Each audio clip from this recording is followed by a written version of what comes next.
నమస్తే. Welcome to hit TV. Hit టీవీలో కొన్ని ఆధ్యాత్మిక కార్యక్రమాలు చేస్తూ ఉన్నా. రమాదేవి గారి గురించి ప్రత్యేకించి చెప్పనవసరం లేదు. నేను ఎన్నో కార్యక్రమాలు తనతో చేసున్నాను. మీ నుంచి కూడా నిత్యం ఆదరణ లభిస్తూ ఉండటంతో హిట్ టీవీలో రమాదేవి గారితో ఇక నుంచి ఒక కొంత మంచి సీరీస్ చేద్దామని డిసైడ్ అయ్యాం. ఇప్పుడే అమ్మతో మాట్లాడాను నేను. సరేనమ్మా అలాగే చేద్దాం అని కూడా చెప్పారు. ఈరోజు కొన్ని ధర్మ సందేహాలతో మొదటి కార్యక్రమాన్ని మొదలుపెట్టబోతున్నాం. ఇక నుంచి మహర్షుల కథలు కానివ్వండి, ఇలాంటికి సంబంధించి కొన్ని సీరీస్ చేస్తాం. మీ నుంచి మంచి ఆదరణ లభించాలని మనస్ఫూర్తిగా కోరుకుంటూ ఉన్నా. ఇక రమాదేవి గారు ఆధ్యాత్మికంగా ఎంతో ఉన్నతమైన వ్యక్తి.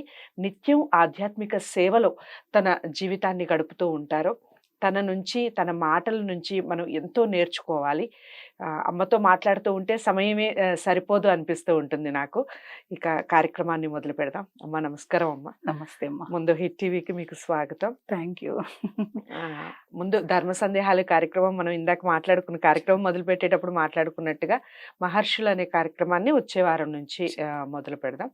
ఇక ఈరోజు కొన్ని ధర్మ సందేహాలు తెలుసుకునే ప్రయత్నం చేద్దాం. ఇక మొదటి ధర్మ సందేహం ఏమిటంటే, చాలా మందికి పూజ చేస్తూ ఉన్నా లేదా మామూలుగా మనం బొట్టు పెట్టుకుంటూ ఉన్నా ఒక్కొక్కసారి కుంకుమ కింద పడిపోతూ ఉంటుంది.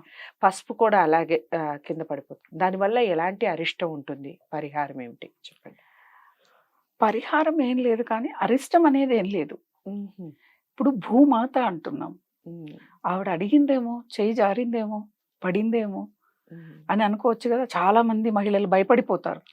అయ్యో ఈయన బయటకు వెళ్ళారు, ఏమైపోద్దో, కుంకుమ పడిపోయింది, గబగబా ఎత్తేయటము, ఆ కింద పడిన కుంకుమ తీసి పెట్టాలో పడేయాలో ఏమీ తెలియదు. అసలు తెలియక బాధపడి టెన్షన్ పడిపోయి ఏడ్చేసి లేనిపోని అనారోగ్య సమస్యలు తెచ్చుకుంటారు.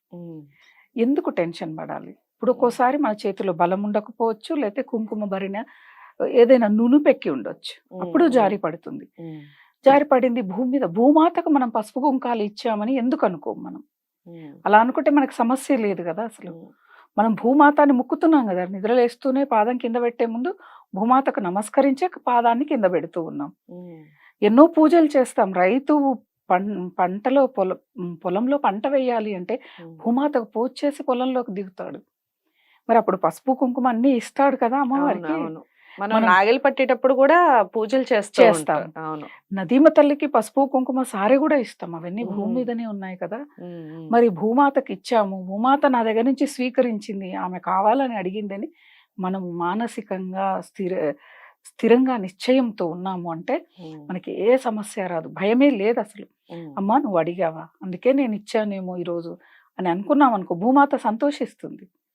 అరే నాకు పసుపు కుంకుమలు ఇచ్చింది కదా. తెలిసి తెలియక చేసిన ఏ పూజకైనా, ఏ ఆరాధనకైనా, ఏ పనికైనా ఫలితాలు ఉంటాయి. తెలిసి చేస్తే ఫలితాలు ఇంకా ఎక్కువ.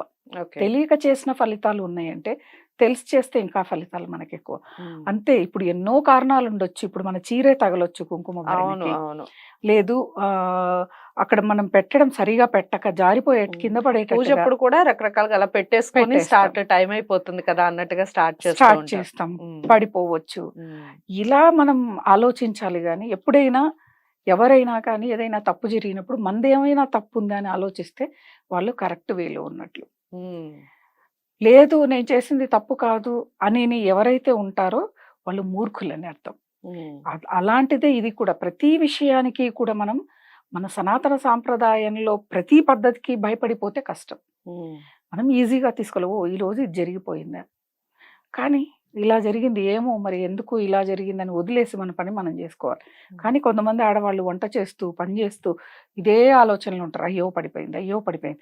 అమ్మకు ఫోన్ చేస్తారు, అత్తలకి ఫోన్లు చేస్తారు, ఫ్రెండ్స్కి ఫోన్ చేస్తారు. ఇలా జరిగిపోయింది, ఏం చేయాలి, ఏం చేయాలి, ఏం చేయాలి, ఏమన్నా జరిగిపోద్దేమో, ఏదైనా శ్లోకం చెప్పాలా, ఏదైనా మంత్రం చెప్పాలా, ఏదో జరిగిపోయిందని చెప్పాను. చాలా భయపడతాను. మన సనాతన సాంప్రదాయం మన కోసమే ఉంది. దానిలో చెప్పినవన్నీ మనం ఆచరించడం మన ధర్మం. అందులో భాగంగానే మానసికంగా ధైర్యంగా ఉండటం. అది పోగొట్టి అంటే మనం ఆచరించవలసిన విధి విధానాలు ఆచరించకుండా ఇలా కుంకుమ పడిపోయింది, పూజా సామాగ్రి పడిపోయింది, గాజులు కింద పడిపోయాయి, నల్లపూసలు కింద పడ్డాయని బాధపడ్డంలో ముందుంటాం.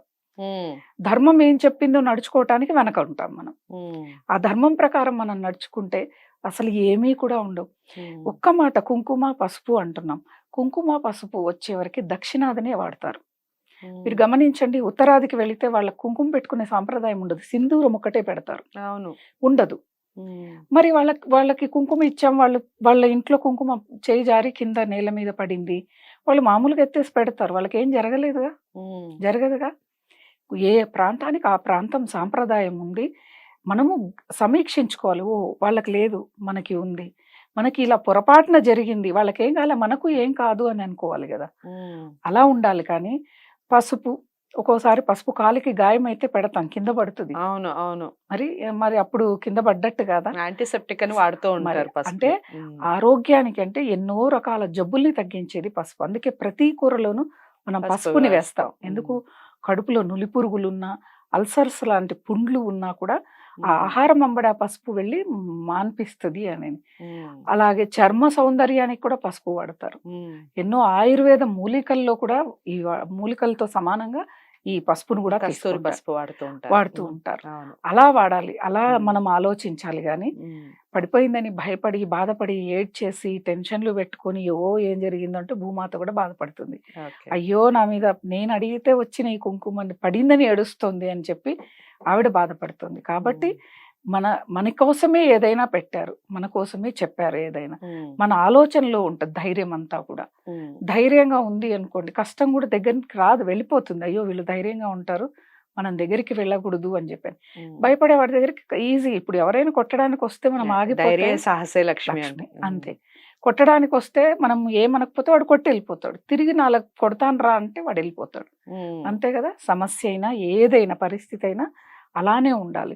ఏం జరగదు అన్న ఒక మైండ్తో మన ఆలోచనకి చాలా శక్తి ఉంటుంది, మన భావనకి చాలా శక్తి ఉంటుంది. కాబట్టే మనం ఎక్కువగా ఇప్పుడు ఎవరైనా మన ఇంట్లో పిల్లలు బాగా కోపం ఉంటుంది, నాన్న అలా చేయకూడదు, నువ్వు అలా మాట్లాడకూడదు అని చెప్తే వేరు. వాడికి కోపం ఎక్కువ అంటే మన మాటలో ఆ వేవ్ ఉంటది కదా, అది వెళ్ళి నిజంగా వాళ్ళకు కోపం రాకుండా తెప్పించే శక్తి ఉంటుంది. అందుకే మాట జాగ్రత్తగా మాట్లాడాలి అంటారు. అందుకు మనం ఏదో జరిగిపోతుందని నువ్వు ఆలోచిస్తే జరిగిపోతుంది. నీ ఆలోచన వల్ల జరుగుతుంది. కుంకుమ కింద పడినందుకు కాదు, పసుపు కింద పడినందుకు కాదు. నీ ఆలోచన అక్కడ జరిగిపోయి ఇబ్బందిని కలిగిస్తుంది నీకు. అది అక్కడే మర్చిపోవాలి మనం.